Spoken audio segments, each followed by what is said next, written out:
The Viet Cong had a name for them, a name they whispered in terror around campfires, a name that made hardened North Vietnamese soldiers desert their posts and flee into the night. Ma Rung, the jungle ghosts. And here is the most shocking part. These were not American Green Berets. These were not Navy SEALs. These were Australians. Just a few hundred of them. And they achieved kill ratios that Pentagon analysts refused to believe were even possible. 500 men against entire enemy divisions. And the enemy blinked first. But why did the Pentagon classify these files for 30 years? What exactly were the Australians doing in those jungles that made American commanders so uncomfortable? And why did captured enemy documents specifically order soldiers to avoid one single province in all of Vietnam at any cost? I am about to show you evidence that has been buried for decades. Testimonies from terrified prisoners, classified assessments that American generals tried to suppress, and the brutal psychological tactics that turned ordinary Australian sheep farmers into the most feared hunters the Vietnam War ever produced. The boot rituals, the carved warnings in trees, the bodies staged to exploit ancient Vietnamese beliefs about the afterlife. This is the story the history books left out. Stay until the end, because what you are about to learn will completely change how you understand the Vietnam War. And it will explain why, 50 years later, special forces around the world still study these jungle ghosts. Let us begin. The morning patrol found the body at exactly 0647 hours, and what they discovered would haunt American intelligence officers for the next 3 decades. A North Vietnamese Army lieutenant, one of Hanoi's most decorated reconnaissance specialists, lay face down in a clearing northwest of Phuoc Tuy province. His throat had been cut so cleanly that the wound appeared almost surgical. His boots had been removed and placed beside him in a precise arrangement that no American advisor could explain. And carved into the bark of 3 surrounding trees was a single phrase in Vietnamese that translated roughly to _0_. This was not the work of American Special Forces. This was not a MACVSOG operation. This was something far more unsettling to Pentagon analysts who would later study the case files with growing unease. But this body was only the first of thousands that would bear the same mysterious signature. This was the Australian Special Air Service Regiment, and the terror they unleashed was just beginning to spread through the jungles of Southeast Asia.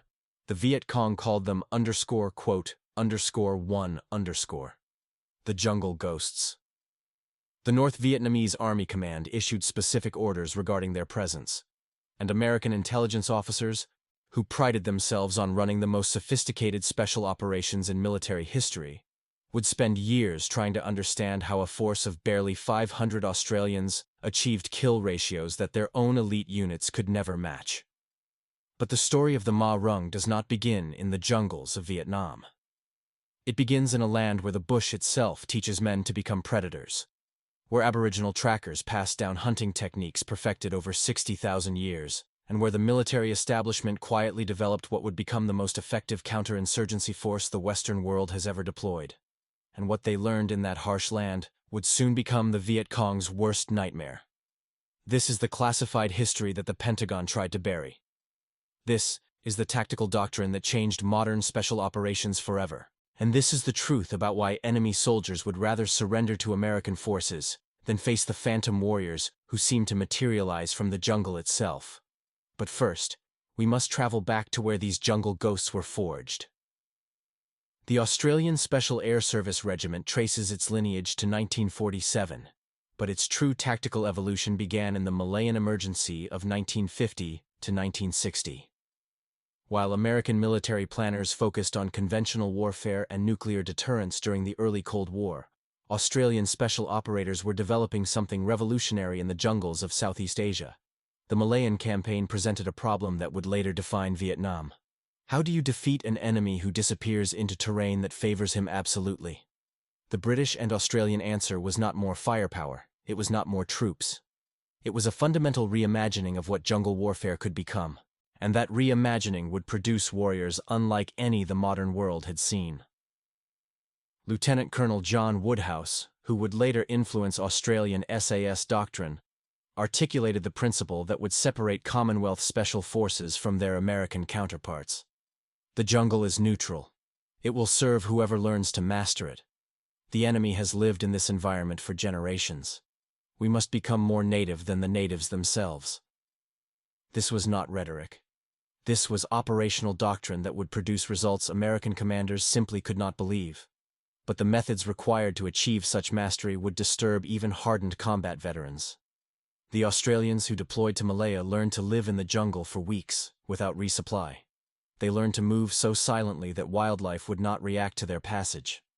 They learned tracking techniques from the indigenous Iban people that allowed them to follow trails invisible to Western eyes. And they learned something else, something that would later disturb American observers in Vietnam. They learned that the psychological destruction of an enemy could be more effective than his physical elimination. And they were about to find teachers who would take this knowledge to terrifying new levels. But the lessons of Malaya were just the beginning. The true transformation of Australian special operations would occur when these jungle veterans encountered a new generation of warriors carrying ancient knowledge that predated European civilization by tens of thousands of years. The role of Aboriginal trackers in Australian military operations remains one of the most underappreciated aspects of Western Special Forces history, and what these men taught the SAS regiment would prove decisive in the jungles of Vietnam. The Australian Army had employed Aboriginal trackers since World War II, when men from the Northern Territory demonstrated abilities that seemed almost supernatural to European officers. They could identify how many people had passed through an area by examining bent grass. They could determine the age, weight, and physical condition of a person from footprints that white soldiers could not even see. They could track through terrain that reconnaissance aircraft declared impassable. But their most valuable contribution was not technical. It was philosophical. And that philosophy would transform ordinary soldiers into something their enemies could not comprehend. The Aboriginal approach to hunting treated the prey as a sentient being whose psychology must be understood and manipulated. A kangaroo would be driven toward water it could not resist. An emu would be lured into terrain that neutralized its speed advantage. The hunt was not a simple pursuit. It was a chess match conducted across the landscape itself. When SAS operators began training with Aboriginal instructors in the early 1960s, they absorbed principles that would revolutionize their approach to human targets. What they learned would make them the most feared hunters in Vietnam. They taught us to think like the enemy, recalled one veteran whose name remains classified. Not just to anticipate his movements, but to understand his fears, to know what sounds would make him pause, what sights would make him doubt his own senses. We learned to hunt men the way their ancestors hunted the deadliest game on the continent. The fusion of Aboriginal tracking wisdom with modern special operations training created something unprecedented. A counterinsurgency force that operated as much in the psychological dimension as the physical one. And when the Australian government committed SAS squadrons to Vietnam in 1966, the Viet Cong would discover that something new had entered their jungle. Something that would make them question whether they were fighting men at all. The arrival of one squadron, Australian SAS Regiment, at Nui Dat in July of 1966, barely registered in American operational planning. The unit numbered fewer than 100 operators. They brought no heavy weapons, no extensive air support, no massive logistical train that characterized American deployments. Pentagon liaisons politely welcomed their Australian allies while privately dismissing their potential contribution. How could a handful of men from a country with no recent combat experience make any difference in a war that was consuming American resources at an unprecedented rate? They were about to find out. And the answer would shake American military confidence to its core. The answer came within weeks, and it changed everything American intelligence thought they knew about jungle warfare. The SAS patrols that ventured into Phuoc Tuy province operated under tactical protocols that seemed almost alien to American observers. Standard Australian patrol size was 5 men, compared to the 12-man teams favored by American special forces. They carried no heavy weapons, relying instead on suppressed submachine guns and combat shotguns. They brought no radios capable of calling in the massive air support that American units considered essential. And they stayed in the jungle for periods that American commanders considered operationally impossible. But the duration of their patrols was not the most disturbing aspect. Not even close. The first time I saw their patrol schedule, I thought it was a typo, a former MACV liaison officer would later recall. 10 days without resupply. 10 days of continuous movement through some of the most hostile terrain on Earth. We couldn't keep men in the bush for more than 72 hours without psychological deterioration. These Australians treated it like a nature walk. But the duration of their patrols was not the most unsettling aspect of Australian operations. What truly disturbed American observers was what happened when those patrols made contact with the enemy, and what happened next would become the stuff of legend and nightmare. The tactical doctrine employed by Australian SAS in Vietnam can be summarized in a single word that American commanders found deeply uncomfortable: patience. American special operations in Vietnam favored rapid insertion, violent engagement, and immediate extraction. The model was surgical. Get in, accomplish the mission. Get out before the enemy can respond.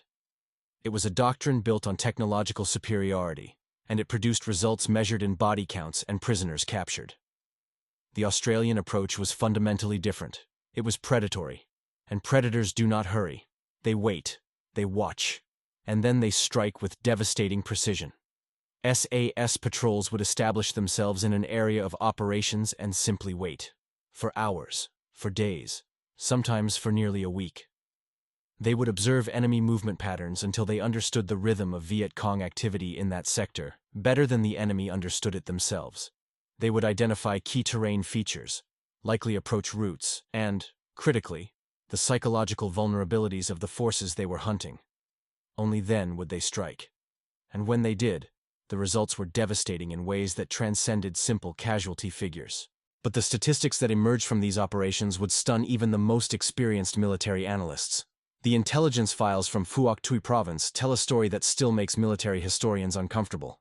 In a 3-year period, Australian SAS patrols achieved a kill ratio that defied statistical analysis. For every SAS operator lost in combat, the regiment eliminated between 200 and 500 enemy fighters. American units operating in similar terrain with similar missions achieved ratios closer to 15-1. The disparity was so extreme that Pentagon analysts initially suspected the Australians were fabricating their after-action reports. They sent observers to verify the claims. What those observers discovered would eventually be classified at the highest levels. The Australians were not exaggerating. If anything, they were understating their effectiveness, and the psychological impact on the enemy was even more devastating than the body counts suggested. But the true measure of Australian SAS impact was not found in body counts. It was found in captured enemy documents, intercepted communications, and the testimonies of defectors who would reveal just how deeply the Ma Rung had penetrated the psychological defenses of the Viet Cong. The phrase first appeared in a captured journal belonging to a Viet Cong political officer in late 1967, and its implications sent ripples through both communist and Allied intelligence networks. "The men speak of Ma Rung," the officer had written. "They say the jungle itself has turned against us. Patrols vanish without trace. Bodies appear in places where no enemy force has been reported. The soldiers fear the Australians more than they fear the Americans. The Americans bring noise and fire. The Australians bring silence and certainty. Ma Rung. Jungle ghosts. Jungle." And that name was about to become synonymous with terror throughout the communist ranks. The name spread through Viet Cong and NVA units operating in the southern provinces with remarkable speed. Within months, it had become a standard term in enemy communications whenever Australian forces were suspected of operating in an area. And the behavioral changes it produced in communist units were precisely what Australian psychological warfare specialists had intended. Viet Cong patrols began refusing assignments in sectors where Ma Rung activity had been reported. NVA units demanded additional troops before transiting areas known for Australian operations. Communist political officers struggled to maintain morale among fighters who had convinced themselves they were hunting against something more than human. But the testimonies of captured soldiers revealed something even more disturbing. One captured NVA sergeant, interviewed by Australian intelligence officers in 1968, provided testimony that would later appear in classified studies of psychological operations effectiveness. "We were told the Australians were weak," he stated through an interpreter, "that they were servants of the Americans who could not fight their own battles. Then we entered Phuoc Tuy province. Men disappeared without sound. Bodies appeared with their boots removed, placed beside them as if arranged for burial. We found messages carved in trees, always in our language, always knowing things they should not know. Some of my men stopped sleeping. Others requested transfer to sectors facing the Americans. They said at least the Americans would let them see who was taking their lives. The boot ritual the sergeant described deserves particular attention, because it would become one of the most psychologically devastating tactics employed by Australian forces, and one of the most controversial. And what they did with those boots would haunt enemy soldiers for the rest of their lives. The practice of removing boots from eliminated enemy fighters and arranging them beside the bodies was not random vandalism.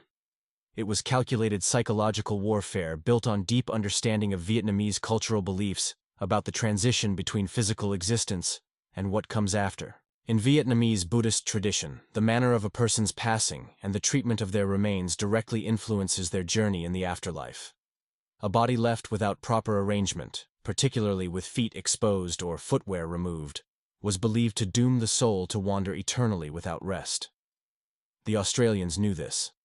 They had studied Vietnamese culture with an intensity that surprised American intelligence officers, and they used this knowledge to transform every tactical engagement into a psychological operation that extended far beyond the immediate battlefield. But they did not stop at boots. The full extent of their psychological warfare was far more elaborate. When SAS patrols eliminated enemy fighters, they left behind scenes specifically designed to maximize terror among those who would discover them. The removed boots were a message. We know your beliefs, we understand your fears, and we will use them against you. The carvings in trees, the arranged bodies, the deliberate staging of aftermath scenes, all served to convince surviving Viet Cong that they faced an enemy operating outside normal military parameters. American observers found the practice disturbing. Some reported it up their chains of command as potential violations of accepted warfare conventions. But the results were undeniable. And those results were measured not just in bodies, but in broken spirits and mass desertions. Defection rates from Viet Cong units operating in Phuoc Toi province exceeded those from any other tactical area in South Vietnam.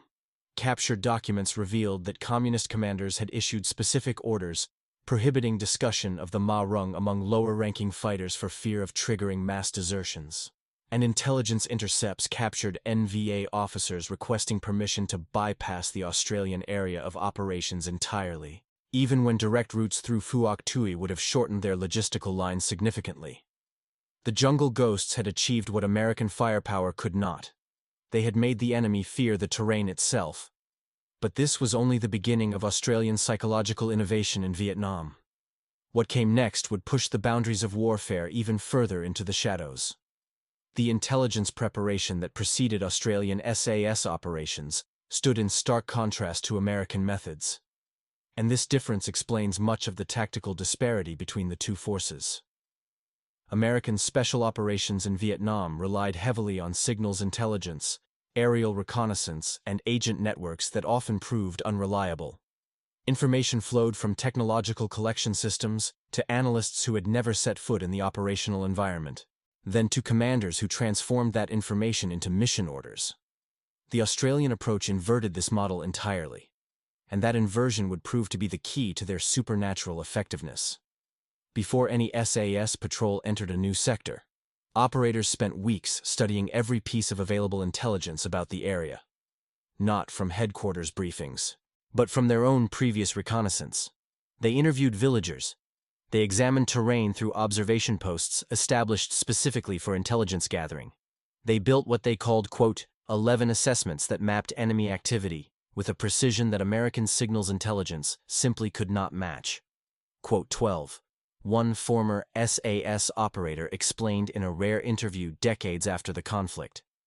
Quote 13. This level of knowledge gave them an almost prophetic ability to predict enemy movements. This intelligence-driven approach allowed Australian patrols to achieve what military theorists call, quote 14, the ability to choose when, where, and how engagements would occur. The Viet Cong never engaged Australian SAS on Australian terms. They engaged them on terms the Australians had already selected, in terrain the Australians had already prepared. At times, the Australians had already anticipated. The results speak through casualty figures that still astonish military historians. And those figures would soon force the Pentagon to confront an uncomfortable truth about their own elite forces. Between 1966 and 1971, The Australian Special Air Service Regiment conducted more than 1,200 long-range reconnaissance patrols in Phuoc Toi Province and surrounding areas. They engaged enemy forces in more than 300 firefights. They eliminated an estimated 1,700 enemy fighters confirmed, with intelligence assessments suggesting the actual number was significantly higher.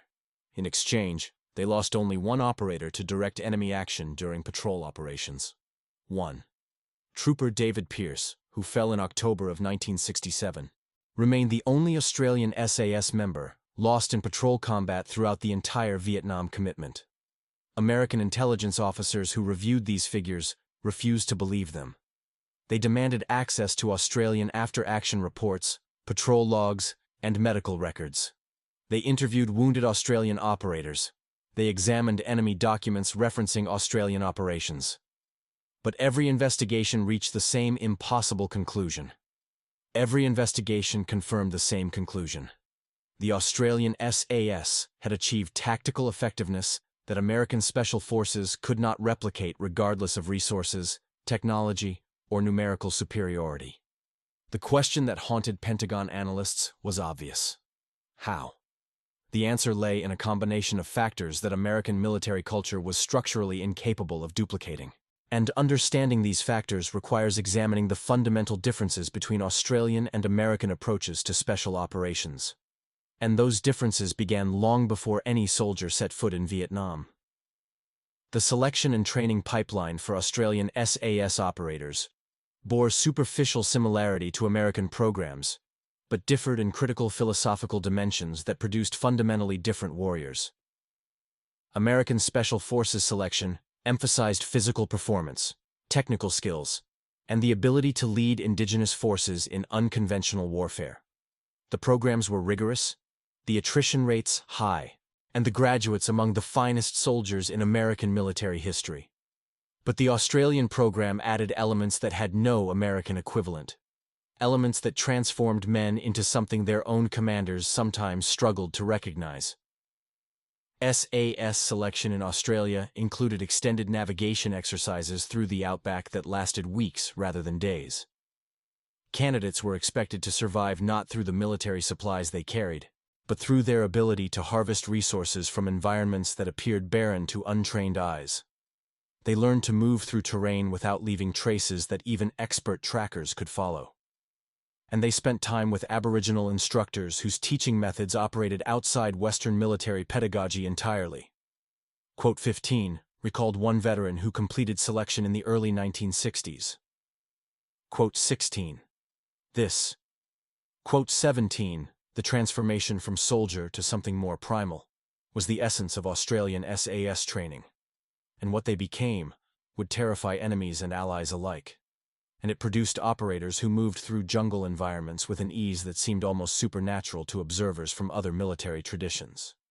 The Viet Cong discovered this the hard way when they first encountered SAS patrols in Phuoc Toi Province. The contact reports from communist units in late 1966 reveal a pattern of growing confusion that would eventually crystallize into outright fear. In September of that year, a Viet Cong company conducting routine resupply operations along a well-established trail entered an ambush that defied their understanding of military possibility. The lead element passed without incident. The middle element passed without incident. Then, the rear security element simply vanished. No shots heard, no warning, no survivors to report what had occurred.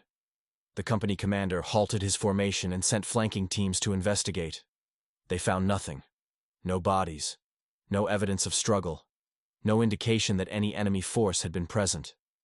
But what they discovered 3 hours later would change everything they thought they knew about warfare. 3 hours later, the flanking teams found the missing security element. They had been positioned along the trail as if standing guard, except all had been eliminated with edged weapons, their rifles stacked neatly beside them, their boots arranged in a pattern that the company commander recognized immediately. The same pattern that had appeared in other sectors, the same arrangement that had become synonymous with a new kind of enemy. The company commander immediately requested extraction from the area. His request was denied by higher headquarters. 24 hours later, his company had lost 11 more fighters under circumstances that his after-action report could not explain. He ordered retreat without authorization, and was subsequently demoted for abandoning his assigned position. But his testimony would prove prophetic. The worst was yet to come. His testimony to communist intelligence officers included phrases that would appear with increasing frequency in captured documents over the following years. Quote, 18, quote, 19, quote, 20. The Ma Rung legend was taking shape, and its effects on communist operations would prove more damaging than any conventional military engagement. American Special Forces personnel who interacted with Australian SAS operators during the Vietnam conflict recorded their observations and after-action reports, personal journals, and decades later interviews that paint a consistent picture of professional admiration mixed with deep discomfort. A MACV-SOG operator who conducted joint operations with Australian patrols in 1968 documented his experience in terms that capture the fundamental difference between the two military cultures. Quote 21, he wrote. Quote 22. But what he witnessed next would challenge everything he believed about special operations. The American continued with observations that would later become significant in classified assessments of Australian methods. Quote 23.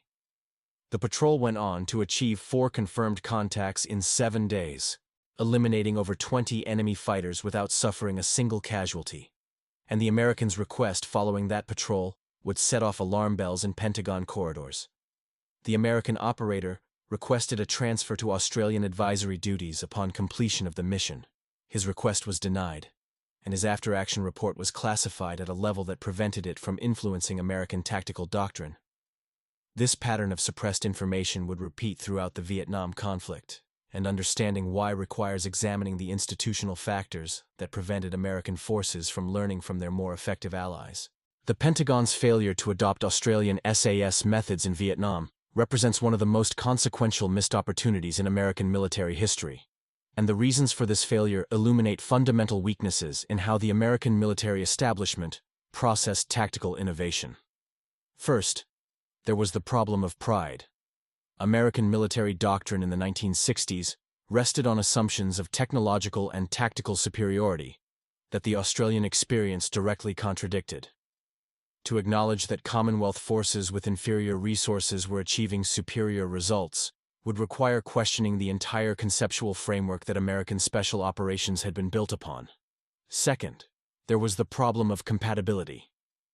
Australian methods relied on skills that American training programs did not develop. Extended independent survival, Aboriginal-derived tracking techniques, patience-based tactical doctrine.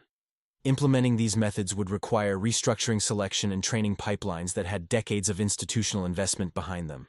But the third problem was the most insurmountable of all. Third, and most critically, there was the problem of the methods themselves.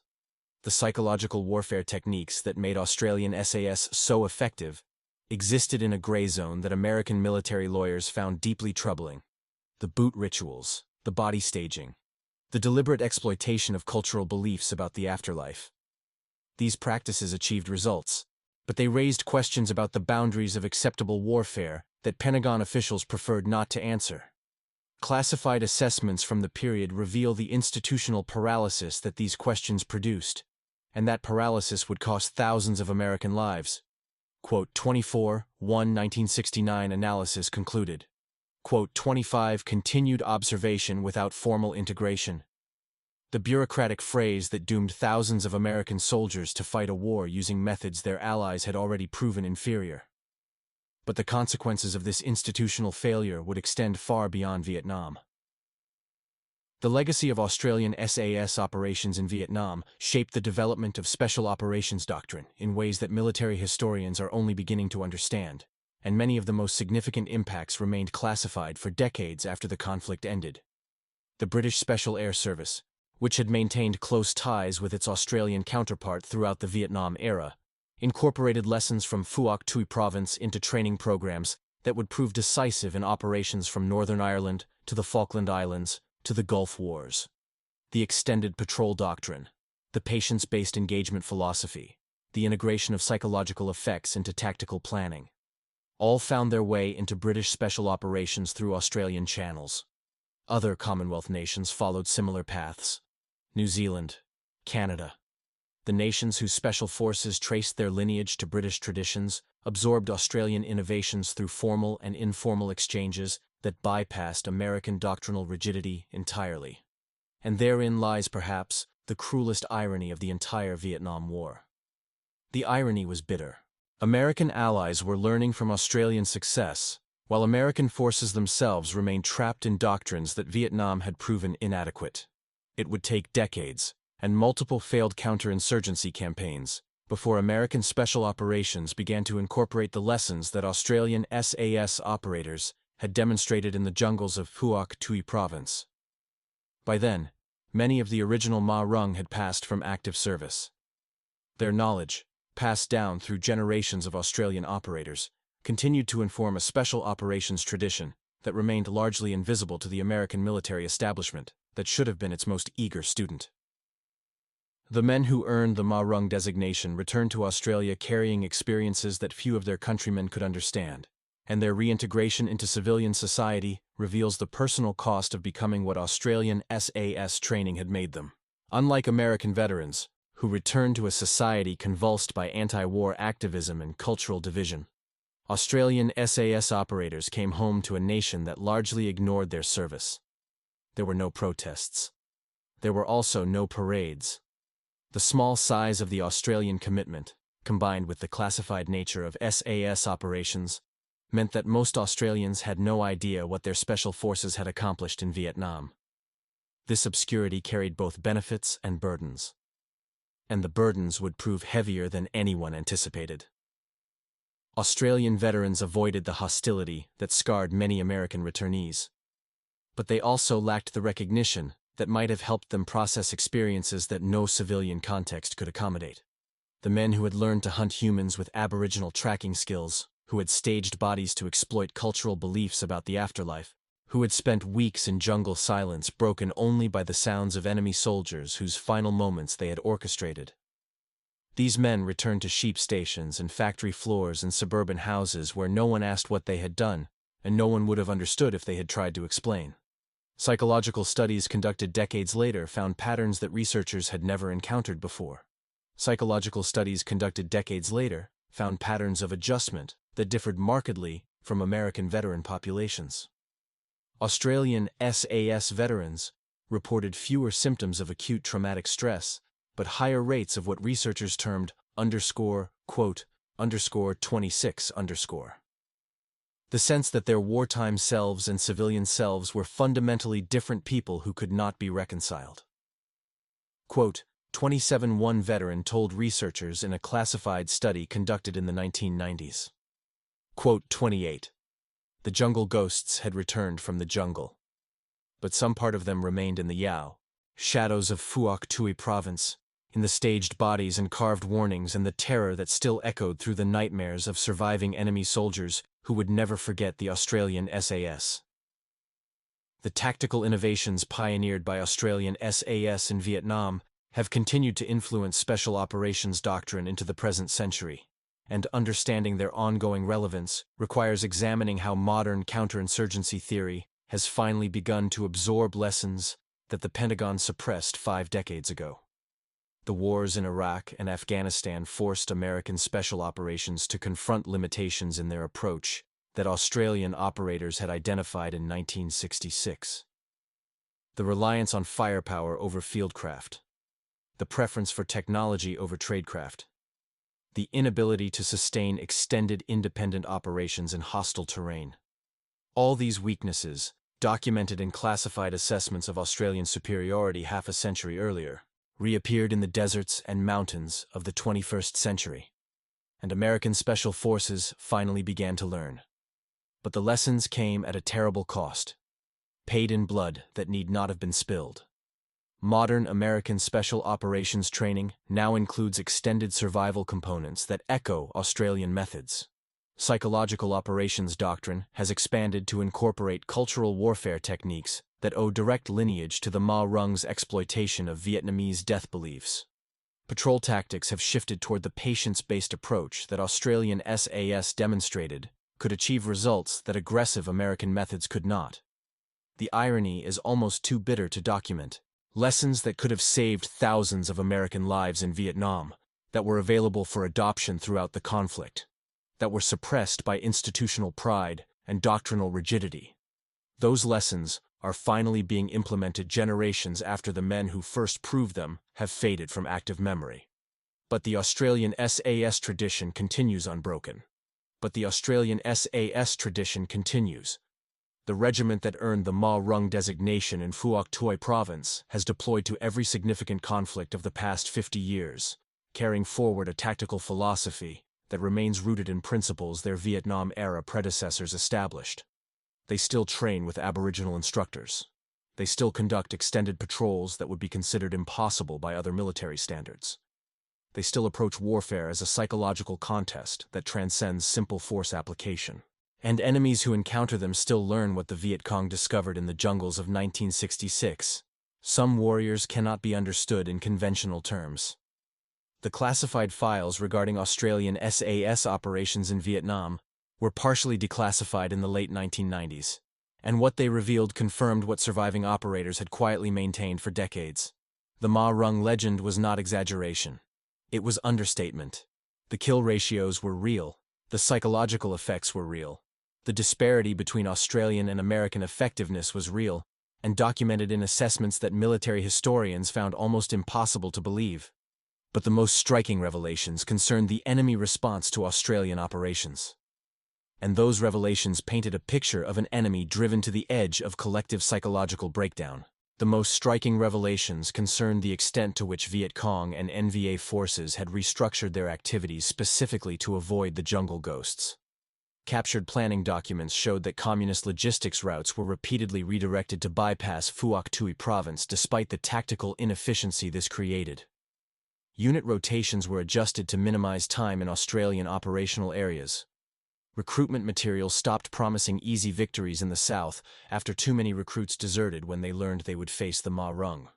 One document, recovered from a North Vietnamese Army headquarters in 1971, contained an assessment that military historians have called the most honest enemy evaluation of Allied forces produced during the entire conflict. And what that assessment revealed would vindicate everything the Australian SAS had accomplished. The Americans bring overwhelming force to every engagement, the assessment stated. Their weapons are superior, their aircraft are devastating, their resources are unlimited. Yet their soldiers are predictable. They follow patterns. They rely on their machines. A patient commander can survive their attention. The assessment continued with a passage that captures everything the Australian SAS represented, and everything American forces failed to become. The Australians are different. They bring no machines. They follow no patterns. They appear where no enemy should be possible, and vanish before response can be organized. They seem to know our movements before we make them. They understand our beliefs and use them against us. A commander cannot prepare against forces he cannot predict. Against the Australians, there is no preparation. There is only survival or failure. The jungle ghosts had earned their name through excellence that the enemy acknowledged even as they tried desperately to avoid it. The story of the Ma Rung contains lessons that extend far beyond military history. Lessons about the nature of excellence, the cost of institutional pride, and the difference between technological superiority and tactical mastery. American forces in Vietnam possessed every material advantage that money and industry could provide. They had helicopters and jet aircraft and artillery and naval support, and an industrial base that could deliver virtually unlimited firepower to any point on the battlefield. They had the finest military training institutions in the world, the most sophisticated intelligence collection systems, the most experienced special operations forces that decades of Cold War competition had produced. And they were outperformed by a few hundred Australians carrying light weapons and ancient tracking knowledge. How was this possible? The answer reveals uncomfortable truths about the nature of warfare itself.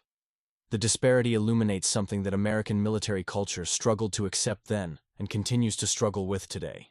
Excellence in warfare is not primarily a function of resources. It is a function of understanding of terrain, of enemy psychology, of one's own capabilities and limitations, of the invisible factors that determine outcomes before the first shot is fired. The Australian SAS understood these factors because their training demanded that understanding. Because their national military culture, shaped by small force deployments across the vast distances of the Pacific, had never been able to rely on material superiority, because they had learned from Aboriginal trackers who had developed hunting techniques over tens of thousands of years that Western military science could not replicate. They became jungle ghosts not through supernatural ability, but through a commitment to mastery that their American allies could not match despite every material advantage. And the Viet Cong, who faced both forces and understood the difference better than any outside observer, chose their words carefully. And the Viet Cong, who faced both forces and understood the difference better than any outside observer, chose their words carefully. They called the Americans many things: aggressive, dangerous, destructive. But they reserved a special word for the Australians: Ma Rung, jungle ghosts. The enemies who could not be predicted, could not be prepared against, could not be survived through any strategy except avoidance. It was the highest compliment that terrified men could pay to the warriors who hunted them. The legacy of Australian SAS operations in Vietnam lives on in ways both visible and hidden, in doctrinal manuals and training programs, and the quiet pride of a military tradition that achieved what larger and better resourced forces could not. It lives in the special operations communities of a dozen nations who learned from Australian methods while American institutions refused to listen. It lives in the academic literature on counterinsurgency that now acknowledges what Vietnam-era assessments suppressed. It lives in the memories of surviving operators who returned from the jungle carrying knowledge that civilian society could never fully appreciate. And it lives in the nightmares of those who faced them and survived to tell the tale.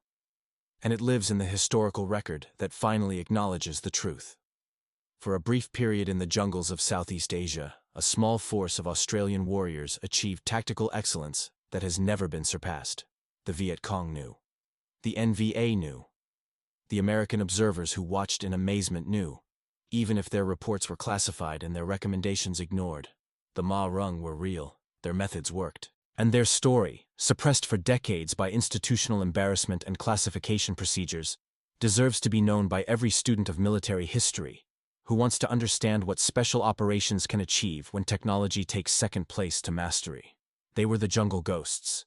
They earned the name through excellence that terrified their enemies and amazed their allies. And 50 years later, their legend refuses to fade. And 50 years after they faded back into the Australian bush from which they had emerged, their legend continues to grow among those who study the art of war.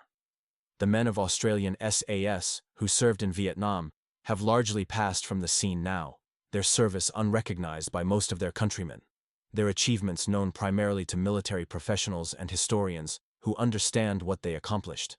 But the Viet Cong soldiers who survived their encounters with the Ma Rung never forgot. Some of those survivors, interviewed decades later, still remembered the fear. Still remembered the bodies staged with boots removed. Still remembered the carvings in the trees. Still remembered the moment they realized they were being hunted by something they could not see, could not understand, could not defeat. Those memories are the true monument to Australian SAS excellence in Vietnam. The jungle ghosts earned their name. And the echoes of that name still whisper through the history of special operations. A reminder that the most effective warriors are not always the ones with the biggest guns. Sometimes they are the ones who disappear into the jungle and emerge only when the time is perfect. Sometimes they are the ones who understand that war is fought in the mind as much as on the battlefield. Sometimes they are the phantoms who teach their enemies the meaning of fear. Ma Rung, the jungle ghosts. The most effective counterinsurgency force the Western world has ever deployed. Their story, finally told, stands as testament to what a few hundred extraordinary warriors can achieve when training, doctrine, and determination align in pursuit of tactical perfection. The Pentagon tried to bury this history. The classification stamps have finally faded. And the truth about Australian SAS in Vietnam can now be told to audiences who deserve to know what their ancestors accomplished, and what their military establishments refused to learn.